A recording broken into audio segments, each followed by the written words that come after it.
Қайырлы күн, қалдарыңыз қалай? Мен қазір саяхат автовокзалындамын. Қазір бірнеше минуттан кейін Талдықорғанға жол жөнеліп отырмын.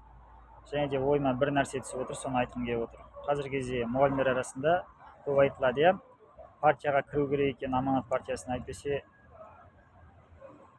жетістік сол арқылы жетеді екен деген сияқты, жетістікті сол арқылы аламыз деген сияқты әңгімелер айтылады ғой енді.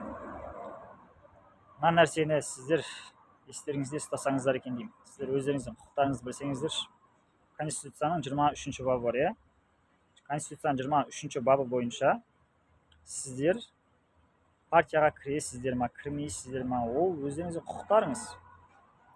Ешкім сіздерді мәжбүрлей алмайды.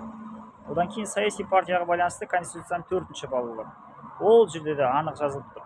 Сіздер партияға ерікті түрде кіре аласыздар, және де партиядан ерікті түрде шығып кете аласыздар. Ол толықтай сіздердің құқықтарыңыз. Ешкім сіздерді мәжбүрлей алмайды. Егер де қандай да бір қызмет орнында мысалға сіздерді біреу мәжбүрлесе, болмаса әріптестеріңіз болсын, біреу айтатын болса, ол қызметті асыра пайдаланушылық болып есептеледі. Ондай кезде не істейсіздер? Білім бөліміне, егер де білім саласы болса, болмаса еңбек инспекциясына,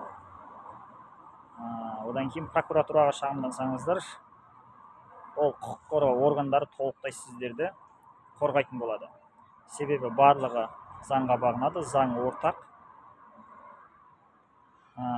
Сондықтан осы бір видеоны сіздерге пайдам тисе екен деп түсіріп отырмын. Тағы да қайталап айтамын. Конституцияның 23 және 4 баптары бар осы партияға байланысты. Сіздер партияға ерікті түрде кіре аласыздар, және де партиядан ерікті түрде шығып кете аласыздар. Бұл сіздердің толықтай жеке құқықтарыңыз. Құқықтарыңызды біліп жүріңіздер. Назар қойып тыңдағандарыңызға көп рахмет.